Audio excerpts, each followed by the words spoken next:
Who do you think the gay horse is in this one? If it has to have a gay horse, then I think it must be the horse that drags Hector's body around Patroclus's burial pyre for 9 days.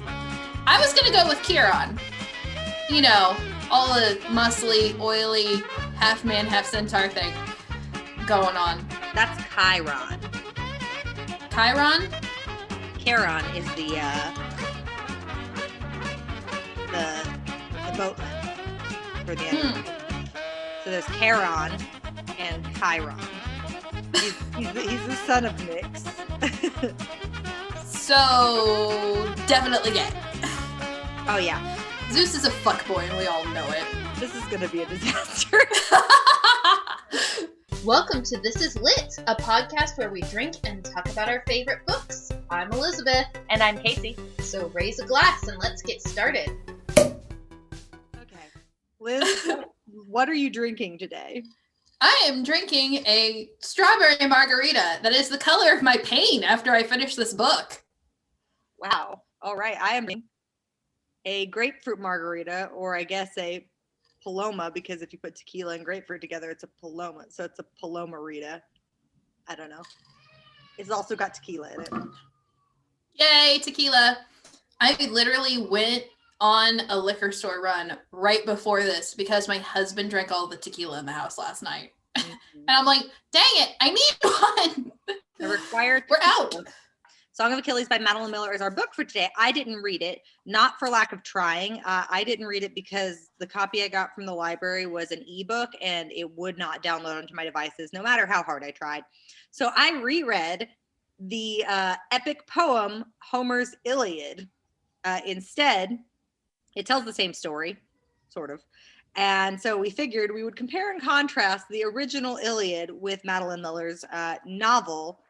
I took notes. Liz took lots of notes. I took no notes. I did take lots of notes. Purely off of manic energy and my memory. I have not taken Adderall for 3 days and I am a hot mess. I slept 5 hours in the middle of the day yesterday. I'm all over the place. So, and now I look crazy. These are not my medical bracelets. They're fake medical bracelets for those of you watching on screen.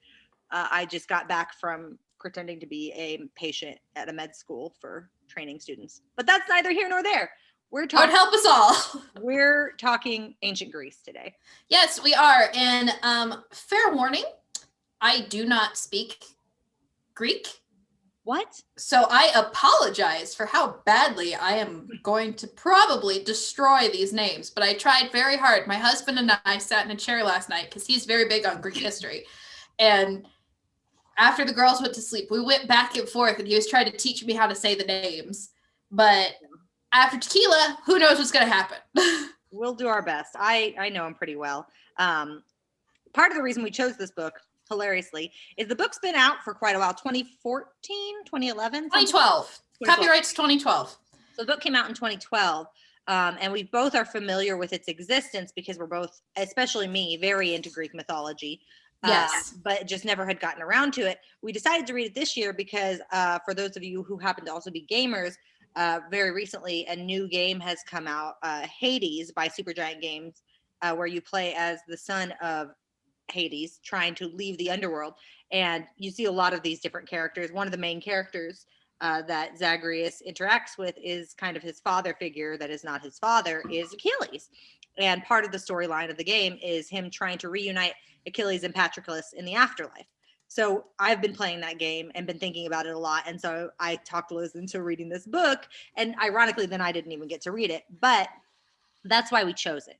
I will say also too, this book was recommended to me by Allison over at Story Eyed Reviews. Mm-hmm. And she read this when it came out and she's like, this was before, I had really read any kind of literature where the main couples are same sex. And so she was like, I know this probably isn't your thing, but you should read this book. And I don't know, it's just a good romance. It's so good. Since you have the notes, I'll let you take the lead. Okay. So the Song of Achilles is told from the point of view of Patroclus. which Madeline Miller, it says in here it took her 10 years to write this book. So she did like heavily researched, and she really took a deep dive into the Iliad, which good for her. So I know the Iliad probably starts kind of a little after this book starts. This book starts with, we get our introduction to Patroclus, and he starts with his birth and his childhood. He's the son of King Menonidas, and he's often bullied. He's undersized. He makes comments about how like his mother was a great beauty, but she doesn't really have a lot going on upstairs. And that is because Patroclus's mother's father hit her in the head with iron, and basically like she's never been right in the head since. And so so the series of abuse of women is going to continue on through this book. And abuse of Patroclus.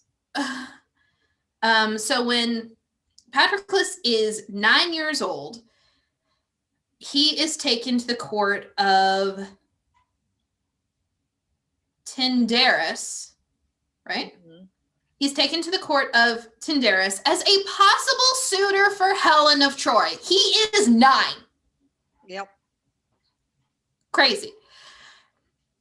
And so because of this, he is sworn to take the oath to protect Helen and her marriage to a piece of shit guy who parades her around naked to show off her beauty to other men, because women are nothing more than objects to these people. So Iliad starts with Helen's marriage? The Iliad starts actually about 10 years into the war between Greece and Troy. Oh man. That war, that's like the last third of this book. Yeah. The war between Greece and Troy has been going on for quite some time at the beginning of the Iliad. And because the Iliad is really about, more than anything, Achilles' rage, what causes his rage and how he reacts to his rage.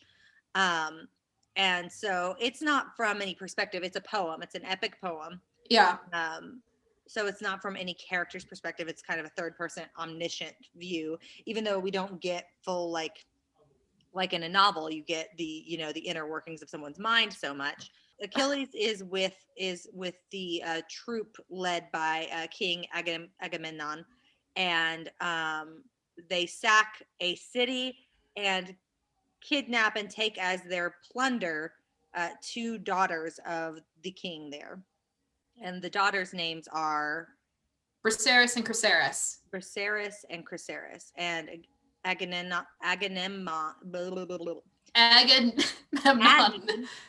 Aggie takes Chryseis as his bride and gives Briseis to Achilles, because Achilles is essentially like his main general. And that's where all the problems start in the Iliad. So it sounds like this book goes into a lot more depth than the personal lives of Patroclus. Yeah, this book goes way back.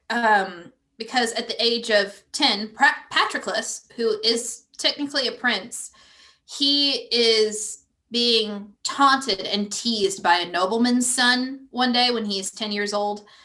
And he takes something of Patroclus's. And so he's just taunting him. Finally, Patroclus, just in sadness and in rage, pushes this kid. And the kid falls over and cracks his head open on a stone. And Patroclus gets really upset because he's like, I've just killed somebody. And his father is like, you're a disappointment. You've never been what a king's son ought to be. I'm sending you away because you're worthless to me. So you can't even lie about killing this nobleman's son to save your own skin. So Patroclus is sent to the court of King Peleus, and that is where he finally starts interacting with Achilles, who is Peleus' son. His birth story is well known because Peleus, being a good and pious king, the gods gifted him Thetis, a nymph wife, which she was not consulted on, but they're like, just go to the shore, wait for her to come out, and then just take her. Because you're a good and noble king, you can just take this woman against her will. It's fine. Yeah, that's pretty common in these stories. Yeah. So they all know Achilles, being the son of a god, basically, is destined for greatness. And Patroclus is immediately just kind of like, he's not really taken with him, but he's kind of fascinated by him because he had seen him race and compete. And his father is like, that is what a son ought to be, which is setting this impossible standard for Patroclus. So Patroclus already sees Achilles as kind of like this unattainable, godlike perfection. Mm-hmm. And Patroclus, can't really be trained for an army because he's small, he's undersized, he's skinny. Right. And he kind of runs away one day, and Achilles finds him and is like, you're interesting. I want you for my companion. And you'll just come to all my lessons and just hang out with me and move into my room. His father's like, really? This one? Really? And Patroclus is like, I know. But, they're childhood best friends. And it works out pretty well. And so, then they hit 13. And so they're talking about all the other boys who are kind of in this training camp are, taking the housemaids and all this stuff. And Patroclus is like, I just have no interest. None whatsoever. Right. And Achilles has really kind of been the only one to genuinely try to get to know Patroclus. Mm-hmm. It even says in the book, Patroclus, when somebody says his name, it's just like a mouthful that just kind of all stumbles out all at once. But Achilles says his name in the 3 separate syllables. He's really trying to get it right. Patroclus. And so he really takes care with his name. He takes care with Patroclus. And when he's 13, Achilles is like, Thetis wants to meet you, my mother. And so Patroclus is like, okay, I'm going to go meet a water nymph who eats men. What could possibly go wrong? And she basically tells him that he is unworthy of Achilles and that Achilles is going to be a god, and gods have no place in their life for mortals such as himself, and to leave Achilles be, pretty much. Thetis sends Achilles off to train with Chiron, and Patroclus follows him. And Chiron is like, Thetis told me not to let him in, but I'm going to let him in. Because that kind of loyalty is something you can't buy. Sure. And so while Achilles is training to be a warrior, Patroclus is training to be a healer. He learns about medicine, and basically he does this so that way he will always be able to stay by Achilles, because he knows if Achilles is going to go fight a battle, Patroclus can still heal his wounds. Right. So he can be of use to someone he idolizes. And they're probably the 2 happiest years of their life, where they're just able to hang out and be themselves and be together. Until Achilles turns 16, and his father sends him and reveals that the Mycenaean king, Agamemnon, good old Aggie, asked for military support for the Greek-speaking world. This is when Helen has been abducted by Paris of Troy and blah, blah, blah, blah, long string of 1,000 ships, all that stuff. And Achilles' father hopes he will lead the Pythian delegation. However, Thetis, Achilles' mother, comes in and states that Achilles will die if he goes to Troy. If Hector dies, then Achilles will die. So everyone's like, no one kill Hector. Yeah, it's like a prophecy or some shit. Yeah. So she whisks him away to Lycomedes in Skyros, where she marries him off. And, she basically, Thetis marries him off to a nice girl, and he gets her pregnant. Mm-hmm. Grief-stricken. This is a very dark time for poor Patroclus, who is more lover than fighter. He finds out from Achilles' father where Achilles is gone and goes to get him. And then as soon as Patroclus shows up, Achilles' wife is like, this is my husband Achilles, and this is Achilles' boyfriend Patroclus. So are Achilles and Patroclus a couple already? Like while training with Chiron? It's kind of unspoken. They have kissed, but they're like, we're not defining this. Oh, okay. But there is kissing. There is kissing involved. And so they basically, after that happens, Achilles is like, my wife, whom I never really cared about, and son who I didn't want, I'm going to go with my boyfriend and go hide because I don't want to go fight in this stupid war and possibly die. But then they're found by Odysseus and Diomedes. Yeah. The one that wounded Aphrodite and Ares. Yeah. Anyway, my husband wanted me to give him a shout out because he thinks he's more badass than Achilles. Odysseus? Diomedes. Mm-hmm. Actually immortal wounding two gods is pretty badass. Yeah, but Achilles fights a god later. Yeah, that's true. He does. But Diomedes wounds two of them, not one, two.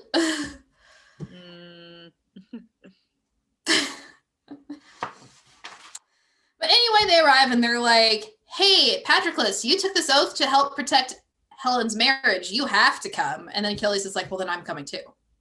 Right. Don't take my boyfriend.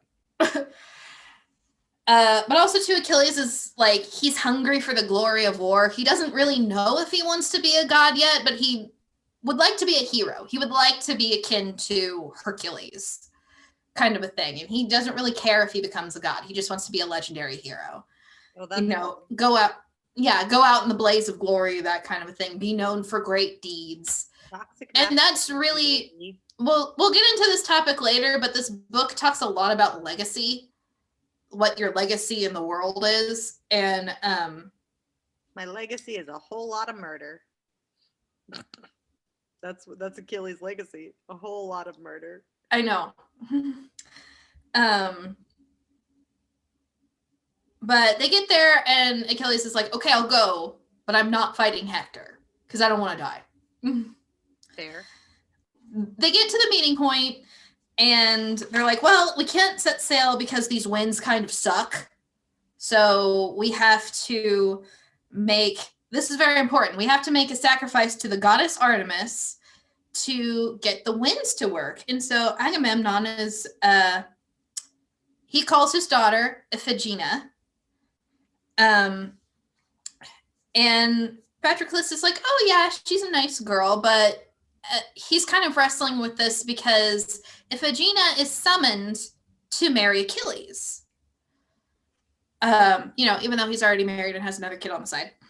And so he's like, well, she's a nice girl, but there's not really much going on upstairs, and I don't know if Achilles can make her happy. And then they find out that the whole marriage to Achilles is a ruse, and Agamemnon slits his own daughter's throat as a human sacrifice to the goddess Artemis. Neat. And Achilles is horrified because this happens at the altar. Achilles is horrified and believes that his honor has been defiled by now being associated with human sacrifice. Interesting. And Achilles' honor is a big thing to him throughout this book. Oh my God. Yeah. That's the way it is in the Iliad too. Like, yeah. It gets him into trouble in the first place. The sacrifice works and everybody is off to Troy. Baby's going off to war. And so basically they get there, and then we finally, the last third of the book, we get to the main events of the Iliad. So we have gotten to, they've captured all these women, and Patroclus urges Achilles to claim Briseis, because he's like, please, please, please, I cannot stand to see one more woman abducted as a bedfellow against her will. Please, please take somebody and treat them decently. I am begging you. Interesting. I was wondering how that would go down. And so Achilles is like, anything for you, my darling. And he takes Briseis. And he's like, you're just gonna kind of be a servant around. We're good. We don't need you. I have a boyfriend. So while Achilles is off fighting war, Patroclus is in the infirmary with the rest of the women, healing, taking care. So Patroclus is the one kind of in the gutters with all the men who fight beside Achilles. He is the one truly seeing their trauma and the cost of war. Mm-hmm. While Achilles is racking up the body count. I got crying, baby. Let me go see if I can help. I'll be right back. You gonna help Mama? Uh-huh. Where were we? Agamemnon had killed or had sacked the city, and they had taken the women. The women, yeah. Yes. So in this group, Agamemnon has also captured Briseis's sister, Chryseis, who is the daughter of, yes, that's a funny name, who is the daughter of Chryses, who is a priest of Apollo. Now remember, Troy is a city of Apollo, so now Apollo is hella mad. Yeah. Yeah, and sends the plague. Chryses prayed for Apollo to send a plague upon the city. Because the enemy took both of his daughters, mm-hmm. which is understandable. And so Achilles, since he's the top general, doesn't want to see the men suffer anymore, because also, too, seeing the men suffer, he's seeing Patroclus suffer, because Patroclus works the infirmary and is seeing all of the men suffer. And so Achilles is like, give Chryseis back, you idiot. This would be over and we can do this war thing. And Agamemnon is like, no, and since you questioned me, I'm going to take Briseis from you as revenge. That's very similar to how it happens in the Iliad. Yeah. And Chryseis is returned to Chryses, but Briseis, but only on the account that Agamemnon can take Briseis as his own from Achilles, which is the start of all the trouble. The troubles with Greeks who desperately all need therapy. So Achilles is like, fine, I'm not fighting for you until you give Briseis back, because you have, you've disdained my honor.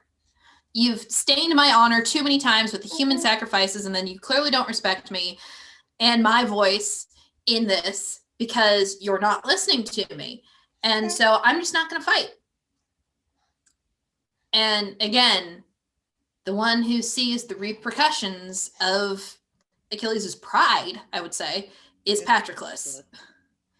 And Patroclus is like, honey, I love you. And I've supported you through this whole war thing because I know it's your shot at immortality, and I love that, and I support it. But can you please just go back to fighting? Because we're losing men, like a lot of men, and it's bad.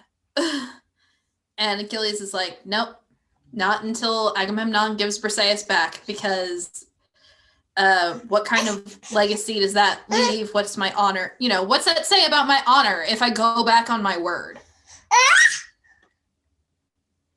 Yeah, it's interesting because it does seem like Miller is trying to soften the whole relationship between Briseis and Achilles. In the book, she's actually really good friends with Patroclus. Mm-hmm. Like, Patroclus is breaking into Agamemnon's tent to check on Briseis and make sure she's okay. Mm-hmm. Like I said, Patroclus is more of a lover, not a fighter. Right.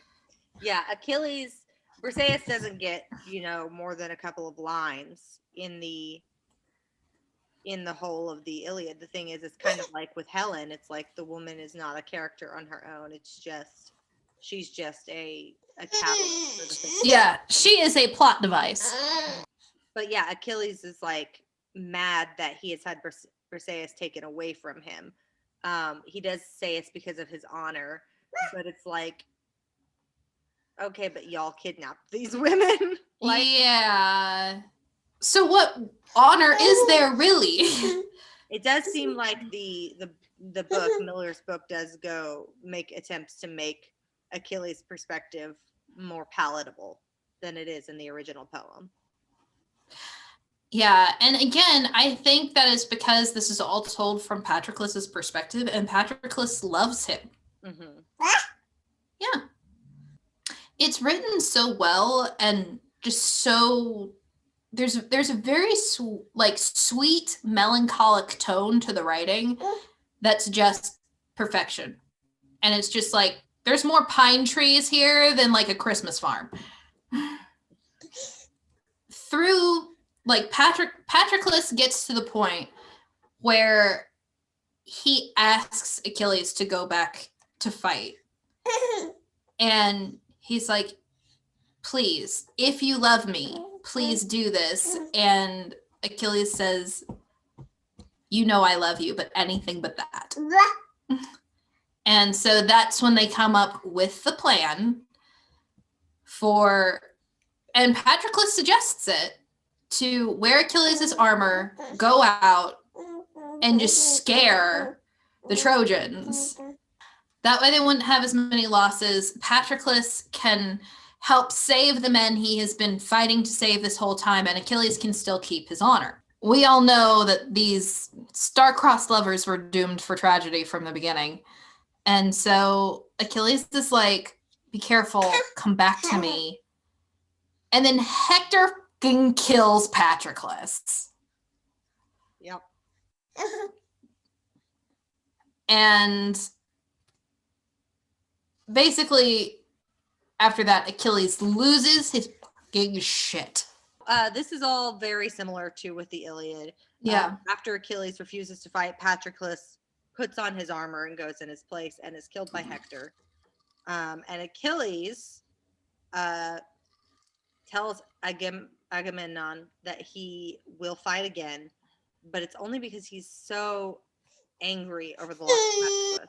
Yeah, he wants to get his revenge on Hector, and he's like, I don't even care if this means my death.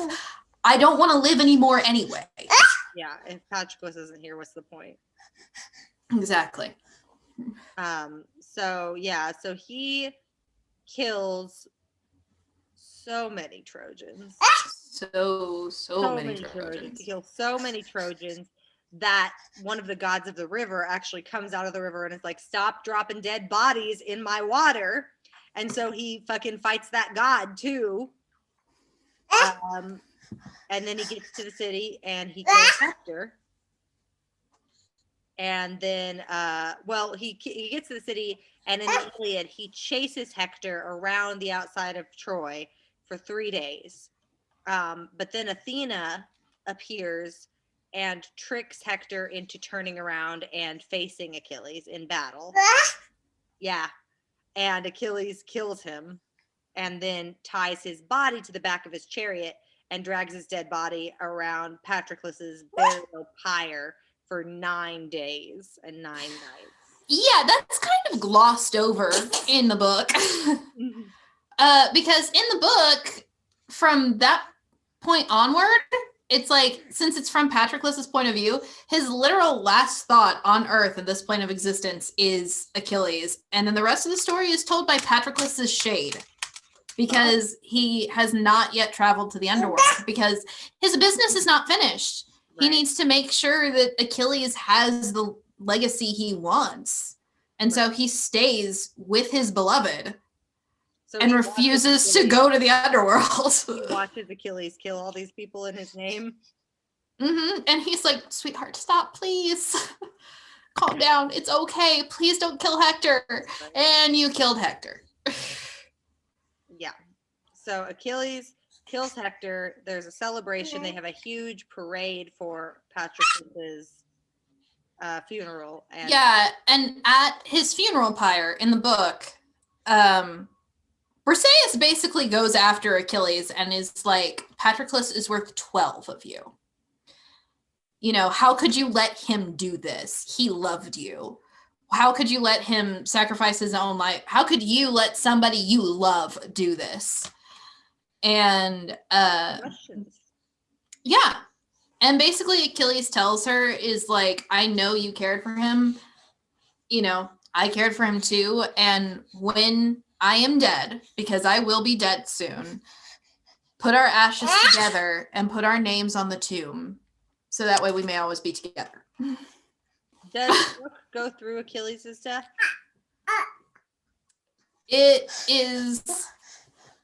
talked about. It says that it's like, and since Hector died, so Achilles dies. And it's one of those that he's like, I know Apollo guided Paris's arrow. Yeah, because Achilles dies at the hands of Paris, who has an arrow guided by Apollo that hits his heel, which is the only part of his body that's not protected by his mother's spell work, essentially. Yes. Although you might say that real Achilles' heel was Patroclus. Yes. Yeah. So it sounds like it follows pretty closely to the Iliad, and even the stuff that's earlier does follow pretty closely to other myths that mention Patroclus and his childhood. And for example, like Agamemnon sacrificing his daughter. And which Achilles is not happy about. But the book goes on. The book goes on because remember that kid that Achilles had with that one woman? Yeah. He shows up and he's 12. And there's a prophecy that states if he fights, Troy will fall, etc., etc., etc. And he gets there and they're like, oh, Odysseus is like, oh, we're building a tomb for your father and it's going to say Achilles and Patroclus. And he's like, Patroclus is a stain on my father's legacy. Why would we want the name of a slave on my father's tomb? And so he's like, leave it out. And they're like, but this was your father's expressed wishes. And he goes, I don't care. Leave it out. And they're like, okay. So now Patroclus cannot rest even though Achilles is dead because his grave is unmarked, which is kind of like the final screw you to Patroclus that like nobody actually gave a about him except Achilles. And now he's dead and he's living it up in Elysium and Patroclus is like stuck on Earth. And Achilles' son brings Briseis and he's like, oh, you're the best of the women here. You must have been my father's. So I'm going to take you because I have daddy issues. He's 12. And so Briseis is like, absolutely not, tries to stab him, gets killed. And Patroclus helps get Briseis to the afterlife, even though he can't go. And the end of the book, Thetis, Achilles' mother, comes to Achilles' grave and she can hear Patroclus. And he's like, Achilles is known for his rage and his violence and his pride, and that's not what he needs to be known for. His skill with the lyre is what should be known. His, dedication to the men around him is what should be known. And basically, Thetis is like, tell me, because she missed her son's upbringing. She wanted him to be a god, and he just died immortal. Right. And so Patroclus basically recounts his entire life with Achilles and how he loved him to Thetis. And that's the moment she finally just realizes all she did was cause her son pain. And even in the afterlife now, she is causing her son pain. So she adds Patroclus's name to the tomb. And then the book ends with Patroclus and Achilles reuniting in the afterlife. Well, at least there's that. Jesus. Yeah. I'm like, I finished this book in like 2 days and cried at the end. Delightful. Yeah, it's interesting because the book, from what I understand, Madeline Miller's intention was really to write this well-known Greek myth with a more explicit gay love story between Achilles and Patroclus. Yes. Because in the other myths, in the Iliad and in other myths, it's glossed over. It's not so much glossed over. I think it's a translation. I think it's just a cultural translation error. Like, not so much that it's translated wrong. It's like the modern Western idea of what a lifetime companion is and what that means, and Patroclus's social standing versus Achilles makes it harder to parse what their relationship was. But there are plenty of Greeks in the time that these stories came out who considered Achilles. And I mean, Alexander the Great wrote fucking Achilles Patroclus fan fiction, you know, like, as he should have. Like, so, like, it's he also slept with a copy of the Iliad under his pillow and wept because he was never going to be as good as Achilles. Well, we all have our little problems. Alexander also had daddy issues. The Greeks have glorious amounts of daddy issues, and that's mostly because Zeus is an F-boy. And who among us? I'm not here to judge other people's daddy issues, because God knows I've got my own. Yeah, so like her intention was to write a more explicitly queer retelling of the story. Do you think she succeeded at that? Oh, yes. I mean, their love story is central to all of the decisions Patroclus and even some of the decisions Achilles makes. Like you said, they kiss at one point, but that's it. Their relationship does become explicit.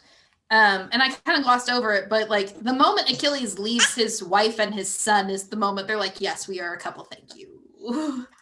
I love you. You love me. Let's go live in hiding. Let's go into hiding because neither one of us want to be in this war because we know it will lead to our dooms. Right. Like, that's the other thing that's so shitty is like, there's all these prophecies that are like, yeah, Achilles, don't go here, is bad for you. And Achilles is like, dope, I don't want to go there anyway. And then they go there and they both end up dead. Yeah. Well, he's like, dope. Yeah, I don't want to go there anyway. And then Odysseus is like, Patroclus, you have to come because you swore the oath when you were 9. Like, oath swearing does not seem like something you should be allowed to do at 9. No. So it seems like it's focused much more than the Iliad on, because the Iliad is focused kind of on 3 things. In my humble opinion, as not an actual Greek scholar, but just as a gay who's loved Greek mythology my whole life, the Iliad is focused on 3 things. First off, I mentioned earlier, Achilles' rage. And that's why it kind of starts in the middle of the Trojan War and ends after Achilles has died. Because it basically is focused on why Achilles is so full of rage and how he responds to it. The second is how fallible the gods are, because I mean, Apollo is the god who puts a curse on the Greek army, and then Athena is the god that helps Achilles to kill Hector, and Hera and Zeus are involved too, because Zeus is asked by Thetis to assist Achilles, and he doesn't want to because Hera is a fan of the Greeks, so he doesn't want to help Troy because he doesn't want to piss off his wife, but he does because he owes Thetis a favor. Like, it really focuses on the gods as fallible and human. Yeah. And then the third thing that it focuses on is really the socio-political context of the Trojan War. So it sounds like the book is much more heavily focused on a romance between Patroclus and Achilles, which I appreciate. Yeah, I would say the book is mainly focused on, like, one of the biggest things in the book is actually Patroclus's devotion to Achilles, because he always puts Achilles up on a pedestal, because socially Achilles is still a prince. And, he's half god, which is something that Patroclus can never live up to. For most of the book, Patroclus feels like he is unworthy of any kind of love. And that's different with Achilles. He feels like he's whole with Achilles. And he is just like, I can't believe I have this person this great, amazing person who cares about me. And if you're somebody who was raised with like really low self-esteem, that's something you definitely relate to. Where you're like, I can't believe this person loves me. And a lot of his devotion is shown through his willingness to follow Achilles wherever he goes. He's like, I know this might not be a place for me. I know it's definitely not a place for me, but it's where you are. And, where are you? I'll come find you. That kind of devotion. And another big thing the book focuses on is legacy. What is your legacy? Patroclus knows his legacy is not going to be a warrior, which is why he decides to study medicine. Because Patroclus knows his legacy is tied to Achilles. So he's like, look, if I can help him in any way I can, I will do it. So Patroclus's legacy is one of service. It's of service to the men, it's of service to Achilles, and it is of service to Berserus. So Patroclus is like, I'm not worth a whole lot, but I can do what I can to help, which is the whole,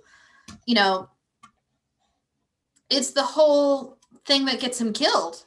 He puts on Achilles' armor to help the men, to help prevent more slaughter. But Achilles, who is worried about his legacy because he wants to be a hero, he doesn't want to be associated with human sacrifice, which is, by the way, the first thing his POS son does at his father's tomb. He grabs a princess and slits her throat. I'm not vibing with that. Because they bring a goat to sacrifice in honor of Achilles, and he's like, a goat? For my father, who was the son of a god and sacrificed his lives for you guys, that's the best you can do. And so he literally grabs the nearest princess and slits her throat. That doesn't have any ramifications? I mean, it's not elaborated on in the book. I can't remember what her name was. Nobody's like, hey, that was my fucking sister or my daughter, and fucking kills this kid. But yeah, basically his POS son is like, oh yeah, Patroclus was a blot on my father's honor. And Odysseus is like, do you have a wife? And he's like, no, I have a wife. She's been waiting for me for 10 years. And I know, even if she is dead, my only consolation is that we will be reunited in the afterlife. And Achilles' POS son is like, why do I care about that? And Odysseus is like, up to the gods of the heavens. He's like, let it be known I tried. So, how many bottles would you give Madeline Miller's Song of Achilles? Like I said, I read this book in 2-3 days, and I had trouble reading the end because I was crying too hard. Right. It is so beautifully written. It's just, if you ever figure out why the library won't let you have it, you should get it because it's written like melancholy, pining, lovey-dovey fan fiction. Which is pretty much what it is. It is the best. I devoured it in 2 days, cried at the end. I will give it 4 bottles. 4 bottles. All right. Well, that is a shining review. And if you like Greek mythology, check out the Iliad as well. It's, again, not quite to modern style, but it is a very interesting story. Without it, we wouldn't have Madeline Miller's book. So, yes. I think this episode was a bit shorter than usual, but that's okay. We have had a small complication. But thank you guys so much for listening. If you enjoyed it, you can check out our social media. We're on Facebook, Instagram, Twitter, and you can listen to our podcast on SoundCloud, Apple Music, wherever you get your podcasts. And we also have a website, litliteraturePodcast.com. Yes, and if you're feeling exceptionally generous, Case Bud House, I am raising 2 of these. I'm raising 2 tiny humans, one of which is crinkling my notes all about right now, for those of you who can't see us. We do have a Patreon.